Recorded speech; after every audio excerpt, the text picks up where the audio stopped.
ജനുവരിയിൽ കേരളത്തിലും മുരുക ഭക്ത സംഗമം സംഘടിപ്പിച്ചിട്ടുണ്ടല്ലോ. അതിന്റെ വിവരങ്ങൾ എന്തെല്ലാമാണ്? ഓം ശരവണഭവായ നമഃ. ജനുവരി 16, 17, 18 തീയതികളിൽ പൂജപ്പുര മൈതാനത്ത് വെച്ചിട്ടാണ് ഒരു മുരുക ഭക്ത സംഗമം സംഘടിപ്പിച്ചിരിക്കുന്നത്. തിരുവനന്തപുരത്ത് മുരുക ഭഗവാന് ധാരാളം ഭക്തന്മാരുണ്ട്. തമിഴ് വംശജന്മാർ ധാരാളമുള്ള സ്ഥലമാണ്. അപ്പോൾ തിരുവനന്തപുരത്ത് തമിഴ് വംശജന്മാർ എന്ന് പറയുന്ന സമയത്ത് നമ്മൾ ഓർക്കേണ്ടത് മലബാർ ഭാഗത്തേക്ക് പോയി കഴിഞ്ഞാൽ ഭക്തിയോടുകൂടി പഴനിലേക്ക് പോകുന്ന ആൾക്കാരെ കാണാം. കൃത്യമായ വ്രതമെടുത്ത് വീടുകളിൽ ചെന്ന് ഭിക്ഷ യാചിച്ച് ആ ഭിക്ഷ ഉപയോഗിച്ച് ഭക്ഷണം കഴിച്ച് അങ്ങനത്തെ ആൾക്കാർ തൃശ്ശൂർ മുതൽ കാസർഗോഡ് വരെയുള്ള പ്രദേശങ്ങളിൽ ധാരാളം ആൾക്കാരുണ്ട്. അടുത്ത കാലത്ത് ഭാരതത്തിൻ്റെ ഏറ്റവും വടക്ക് ഭാഗത്തുള്ള ഒരു വലിയ മലയുടെ മുകളിൽ, മലയുടെ പേര് ഞാൻ പറഞ്ഞു, മുരുക ഭഗവാന്റെ അവസാന കാലഘട്ടവും അവിടെ അദ്ദേഹം മരിച്ചതിന് ശേഷം അദ്ദേഹത്തിൻ്റെ അസ്ഥി അവിടെ സൂക്ഷിച്ചിരിക്കാനുള്ളതിന് കീഴിലൊരു ക്ഷേത്രമുണ്ട്. നിരവധി ആൾക്കാർ പോകുന്ന സ്ഥലമാണ്. അപ്പം തമിഴ്നാട്ടിൽ മാത്രമല്ല, കേരളത്തിൽ മാത്രമല്ല, മലബാറിൽ മാത്രമല്ല, ഉത്തരേന്ത്യൻ ഭാഗത്തും മുരുക ക്ഷേത്രന്മാരും മുരുക ഭക്തന്മാരും ഉണ്ട്. വിദേശ രാജ്യത്തുമുണ്ട്. വിദേശ രാജ്യത്തുമുണ്ട്. അപ്പം ആ നിലയ്ക്ക് നോക്കുന്ന സമയത്ത് അന്തർദേശീയ തലത്തിൽ തന്നെ പ്രചരണം കിട്ടുന്ന ഭക്തന്മാരുള്ള ഒരു നാമമാണ് മുരുക ഭഗവാൻ എന്നുള്ളത്. മുരുകൻ ശരിക്ക് യോദ്ധാവായിട്ടാണ് സങ്കല്പിച്ചിരിക്കുന്നത്. ശക്തിമാനുള്ള യോദ്ധാവ്, അധർമ്മത്തിനെതിരായിട്ട് പോരാടുന്ന യോദ്ധാവ് എന്നുള്ളൊരു സങ്കല്പമുണ്ട്.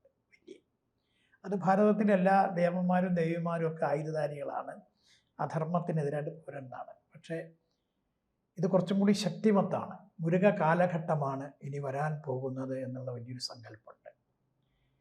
ഈ സമയത്ത് മറ്റൊരു കാര്യമുള്ളത്, കഴിഞ്ഞ 100 വർഷമായി ഭാരതത്തിൽ ഒരേ കാര്യം പറഞ്ഞുകൊണ്ടിരിക്കുന്ന ഒരു സംഘടനയുണ്ട്. ആ സംഘടന 100ാം വർഷമാണ് ഇപ്പോൾ.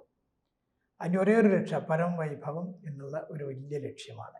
ഈ ലോകത്തിൽ ഒരു സ്ഥാനത്ത് ഭാരതത്തെ എത്തിക്കണം, പരമമായ വൈഭവത്തിലേക്ക് എത്തിക്കണം ഭാരതത്തിനെ എന്നുള്ള. ഇത് രണ്ടും കൂടി നോക്കുന്ന സമയത്ത് പരസ്പര പൂരകങ്ങളാണ്. 100 വർഷമായിട്ട് ഒരു പ്രസ്ഥാനം അതിൻ്റെ പ്രവർത്തകരിൽ കൂടി നിരന്തരമായിട്ട് ആവർത്തിച്ചു കൊണ്ടിരിക്കുന്ന, ഒരു തപസ് അനുഷ്ഠിക്കുന്നത് പോലെ ചെയ്തുകൊണ്ടിരിക്കുന്ന, ഒരു മന്ത്രം പോലെ പറഞ്ഞുകൊണ്ടിരിക്കുന്ന, പ്രാർത്ഥിച്ചു കൊണ്ടിരിക്കുന്ന അതേ കാര്യം മുരുക ഭഗവാനിലൂടെ ഇപ്പം നടക്കുകയാണ്. ആ മുരുക ഭഗവാനെയും വെച്ചുകൊണ്ട് ഇതേപോലെ തന്നെ പ്രചരിപ്പിക്കുകയും പ്രവർത്തിക്കുകയും ചെയ്യുന്ന ഒരു വിഭാഗം കൂടി ഉയർന്നു വന്നിട്ടുണ്ട്. ഇവർ മാത്രമല്ല, ആ 100 വർഷമായിട്ട് ചെയ്തുകൊണ്ടിരിക്കുന്ന ആൾക്കാർ ചെയ്യുന്ന അതേ കാര്യമാണ് ഇപ്പം മുരുക ഭഗവാന്റെ പേരിൽ നടന്നുകൊണ്ടിരിക്കുന്നതെന്നും കൂടി കണ്ട സമയത്താണ് സ്വാഭാവികമായും ആ 100 വർഷത്തെ പ്രവർത്തനവുമായി ബന്ധപ്പെട്ടിട്ടുള്ള പ്രവർത്തകർ എന്നുള്ള നിലയ്ക്ക് ഒരുപറ്റം പ്രവർത്തകർക്ക് ഇങ്ങനെ ഒരു പരിപാടി നടത്തണം എന്നുള്ളൊരു തോന്നലുണ്ടായത്. അതിൻ്റെ അടിസ്ഥാനത്തിലാണ് തിരുവനന്തപുരത്ത് ഇങ്ങനത്തെ ഒരു പരിപാടി വെച്ചിരിക്കുന്നത്. ആ പരിപാടിയിൽ മുരുകഭക്തന്മാരായുള്ള നിരവധി ആൾക്കാർ പങ്കെടുക്കുന്നുണ്ട്. തമിഴ്നാട് പരിശോധിക്കുമ്പോഴും ഇപ്പോൾ വലിയ രീതിയിൽ മുരുകനുമായി ബന്ധപ്പെട്ട രാഷ്ട്രീയ വിഷയമായി മാറുന്ന ഒരു സാഹചര്യം അതുണ്ട്. കാരണം തിരുപ്പറംകുണ്ടത്ത് ഇപ്പം നടന്നിരിക്കുന്ന അവിടെ ഒരു ഇസ്ലാമിക തീവ്രവാദികൾ എന്ന് പറഞ്ഞപ്പോൾ തെറ്റുണ്ടാവില്ല. അവർ ആ സ്ഥലത്ത് കൊണ്ടുപോയിട്ടൊരു ഖബറിടം വെച്ചു. അവിടെ തിരുപ്പറംകുണ്ടത്ത് ദീപം തെളിയിക്കാൻ പോയ ആൾക്കാർക്ക് ദീപം തെളിയിക്കാൻ സാധിക്കാത്ത അവസ്ഥ ഉണ്ട്. ഒരു ജഡ്ജി അഭിമാനത്തോടു കൂടി സത്യസന്ധമായിട്ട് അവിടെ ദീപം തെളിയിക്കണം എന്ന് പറഞ്ഞു. അപ്പം അവിടെ ആ ദീപം തെളിയിക്കണം എന്ന് പറഞ്ഞ് കേസ് കൊടുത്തിരിക്കുന്ന ആള് ഈ പരിപാടിയിൽ പങ്കാളിയാണ്, വരാൻ പോകുന്നുണ്ട്. പ്രതീകാത്മകമായ തിരുപ്പറംകുണ്ടത്തെ ദീപം ഇവിടെ തെളിയിക്കും. അല്ല, ഞാനിതിൽ നോക്കിക്കാണുന്നത് ഇപ്പോൾ അവിടെ ഉണ്ടാകുന്ന വിവാദങ്ങൾ തന്നെ കേരളത്തിലും പ്രത്യേകിച്ച് തിരുവനന്തപുരത്തും നടക്കാറുണ്ട്. എന്തെങ്കിലും പരിപാടിക്ക് അനുവാദം ചോദിച്ച് കോർപ്പറേഷനിൽ പോയാൽ ഹിന്ദു സംഘടനകൾക്ക് അനുവാദം കൊടുക്കാറില്ല. പക്ഷേ ഈ ജനുവരിയിൽ നടക്കുമ്പോൾ അങ്ങനെ ഒരു പ്രതിസന്ധി മാറുകയാണല്ലോ. നമ്മൾ നേരത്തെ തന്നെ പെർമിഷൻ എടുത്തു. അല്ല, ചിലപ്പോൾ അതായിരിക്കും മുരുകൻ്റെ ഇത് കൂടി ഉണ്ടാവും. ഈ പ്രതിസന്ധി മാറാൻ വേണ്ടിയിട്ട് ചിലപ്പോൾ ഉണ്ടായിരിക്കാം.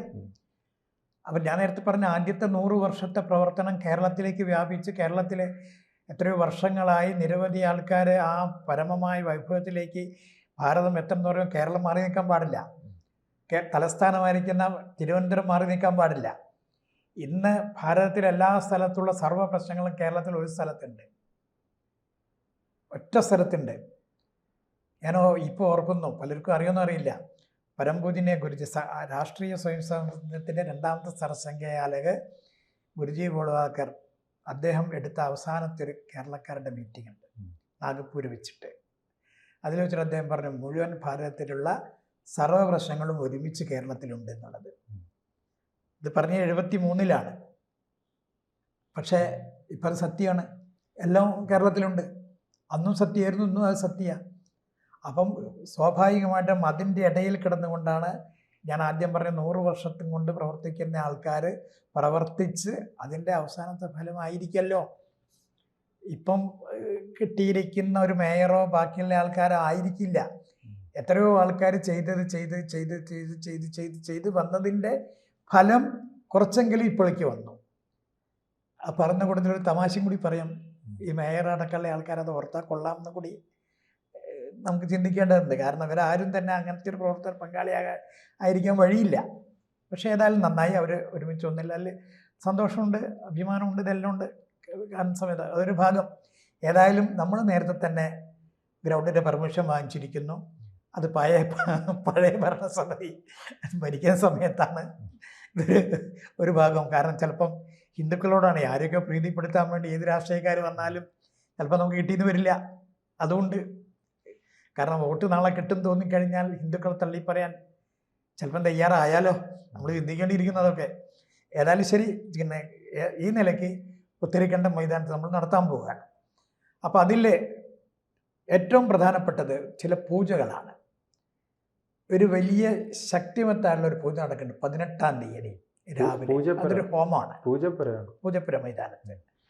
അപ്പം ആ ഹോമം നടത്തുന്നത് പഴനിയിൽ നിന്നുള്ള അവിടുത്തെ വലിയൊരു സിദ്ധരാണ്. സിദ്ധ വിഭാഗം ഉണ്ട് അവിടെ. അതിലത്തെ ഒരാളാണ് അതിൽ വന്നിട്ട് ഇരിക്കുന്ന ആൾ. വലിയൊരു ഹോമമാണ് അത്. ഇതുകൂടാതെ എല്ലാ ദിവസവും രാവിലെ മുതൽ വൈകുന്നേരം വരെ പൂജകളുണ്ട്. അതിൽ കൂടി പ്രഭാഷണങ്ങൾ, വെറും പൂജ മാത്രമല്ല, നമ്മളൊരു ആധ്യാത്മികമായ രംഗത്തില്ല, അതിൽ കൂടി മനുഷ്യനെ ബോധവൽക്കരിക്കുന്ന പരിപാടി കൂടി നടക്കുന്നുണ്ട്. ജനങ്ങളെ ആകർഷിക്കാൻ വേണ്ടിയുള്ള ഭജനകളുണ്ട്. ഒന്ന് നന്ദഗോവിന്ദം എന്ന് പറഞ്ഞ ഒരു അന്തർദേശീയ തലത്തിൽ ഇന്ന് ആകർഷിച്ചു കൊണ്ടിരിക്കുന്ന ഒരു ഭജന ടീം. അവരുടെ ഭജന വൈകുന്നേരം 16-ാം തീയതി വൈകുന്നേരം 6 മണിക്ക് നടക്കുന്നുണ്ട്. 16-ാം തീയതി വൈകുന്നേരം 4 മണിക്കാണ് നമ്മുടെ ഉദ്ഘാടന സഭ. അതിൻ്റെ മുമ്പ് 6 പടൈ ക്ഷേത്രങ്ങളിൽ പൂജിച്ചിട്ടുള്ള, മുരുകക്ഷേത്രങ്ങളിൽ പൂജിച്ചു കൊണ്ടുവന്നിട്ടുള്ള ഒരു വേല് നമ്മുടെ സംഘാടക സമിതി ഓഫീസിൽ സ്ഥാപിച്ചിട്ടുണ്ട്. ഇപ്പം അത് കൈമനത്താണ്. ആ ഓഫീസിൽ നിന്ന് 16-ാം തീയതി ഉച്ചയാകുമ്പോഴേക്ക് അവിടുന്ന് ഘോഷയാത്രയായി പൂജപ്പുരയ്ക്ക് കൊണ്ടുവരും. പൂജപ്പുര ഗ്രൗണ്ടിന് ഒരു വലിയ പ്രാധാന്യമുണ്ട് മൈതാനത്തിന്, മുരുകനും ഒക്കെ ആയിട്ട്, ശ്രീ പത്മനാഭസ്വാമി ക്ഷേത്രമൊക്കെ ആയിട്ട്. അതും കൂടി കണക്കിലെടുത്തുള്ള പൂജപ്പുര എടുക്കാൻ കാരണം. അപ്പോൾ ആ വിധത്തിൽ ആണ് ഇത് നടത്തുന്നത് അവിടെ. അടുത്ത ദിവസം വീണ്ടും മറ്റൊരു അറിയപ്പെടുന്ന ഒരു പെൺകുട്ടിയുടെ ഒരു വയലിൻ, ഗംഗാ ശശിധരൻ എന്ന് പറഞ്ഞ കുട്ടിയുടെ വയലിൻ ഉണ്ട്. 17-ാം തീയതി ഇതേപോലെ തന്നെ ഒരു പറവൂർ കണ്ണൻ എന്നറിയപ്പെടുന്ന ഒരു വ്യക്തിയുടെ ഭജനയുണ്ട്. ഇതിൽ കൂടിയിട്ട് അംഗവൈകല്യമുള്ള കുട്ടികളുടെ ഒരു ഭജന പരിപാടിയുണ്ട്. സക്ഷമ എന്നുള്ള സംഘടനയുടെ പേരിലുള്ള ഇങ്ങനത്തെ ധാരാളം പരിപാടികൾ എല്ലാവരും ഉൾക്കൊള്ളിച്ചുകൊണ്ട് എല്ലാവരും പങ്കെടുക്കുന്ന പരിപാടികളിൽ കൂടിയിട്ട് അതിൽ നടത്തുന്നുണ്ട്. ഇതോടൊപ്പം ഇന്ന് ക്യാപ്റ്റൻ രജിത്ത്, നമുക്ക് അറിയാം, LMRKയുടെ ക്യാപ്റ്റനാണ് അദ്ദേഹം, അതിൻ്റെ സ്ഥാപകനാണ് അദ്ദേഹം. 3 ദിവസം ഈ പരിപാടിയിൽ ഉണ്ടാകും. ഏതായാലും വലിയ പ്രചരണത്തോടുകൂടി എല്ലാ വിഭാഗം ആൾക്കാരും പങ്കെടുക്കണമെന്നുള്ള ആഗ്രഹത്തോടു കൂടി പ്രമുഖരായുള്ള വ്യക്തികളെ പങ്കെടുപ്പിച്ചുകൊണ്ട് ഈ പരിപാടി 16, 17, 18 തീയതികളിൽ നടക്കും. അതിൽ വിശ്വ പരിഷത്തിൻ്റെ അന്തർദേശീയ സെക്രട്ടറി സ്ഥാണുമലയൻജി ഉണ്ടാകും. തമിഴ്നാട്ടിൽ നിന്നുള്ള MLA MR ഗാന്ധി ഉണ്ടാവും. അതോടൊപ്പം തന്നെ കേരളത്തിൽ നിന്നുള്ള പല നേതാക്കന്മാരുണ്ടാവും. വിവിധ ഹൈന്ദവ സംഘടനകളുടെ നേതാക്കന്മാരുണ്ടാകും. സമുദായ സംഘടന ഇద్దరు രക്ഷാധികാരിമാർ, ഒന്ന് ഡോക്ടർ സെൻകുമാർ IPS, NSSൻ്റെ സംസ്ഥാന വൈസ് പ്രസിഡന്റ് സംഗീത് കുമാർ സാറുണ്ട്, പിന്നെ പത്മശ്രീ ലക്ഷ്മിക്കുട്ടിയമ്മ വനവാസി എരിയുന്നുണ്ട്. എല്ലാ വിഭാഗത്തു നിന്നുള്ള ആൾക്കാരുണ്ട്. ബിസിനസ് രംഗത്ത് നിന്ന് ഹിന്ദുധർമ്മ പരിഷത്തിൻ്റെ ചെയർമാനും കൂടിയായിരിക്കുന്ന രാജശേഖരൻ നായരുണ്ട്. പിന്നെ ധാരാളം രാഷ്ട്രീയക്കാരും അല്ലാത്തവരുമായിട്ടുള്ള ധാരാളം ആൾക്കാർ ഇതിൻ്റെ പ്രവർത്തക സമിതിയിലുണ്ട്. എല്ലാവരും ഉൾക്കൊള്ളിച്ചുകൊണ്ടുള്ള ഒരു ബൃഹത്തായ പരിപാടിക്കാണ് തീരുമാനമെടുത്തിട്ടുള്ളത്. അത് നടന്നുകൊണ്ടിരിക്കുന്നു. എല്ലാ ഭാഗത്തു നിന്നുള്ള ആൾക്കാരുടെ പിന്തുണയാണ് ഇതിനു വേണ്ടി അഭ്യർത്ഥിക്കാനുള്ളത്. ഞാനതിൻ്റെ ഒരു എളിയ പ്രവർത്തകൻ മാത്രമാണ് ഈ പരിപാടിയുടെ ഒരു സാധാരണ ഒരു പ്രവർത്തകൻ എന്നുള്ള നിലയ്ക്ക്. പക്ഷെ സ്വാഭാവികമായിട്ട് ഇതിൽ വന്ന് പറയുന്നത് കൊണ്ട് എല്ലാവരുടെയും പിന്തുണയല്ലല്ലോ അല്ലേ, സഹകരണം, ഒന്നിച്ച് നമുക്ക് നീങ്ങാം എന്നുള്ളൊരു അഭ്യർത്ഥനയാണ് ഇക്കാര്യത്തിൽ ചെയ്യാനുള്ളത്. കൂടുതൽ വാർത്തകളും വിശേഷങ്ങളും നിങ്ങളിലേക്ക് എത്താൻ ABC മലയാളം സബ്സ്ക്രൈബ് ചെയ്യുക, ബെൽ ബട്ടണും അമർത്തുക.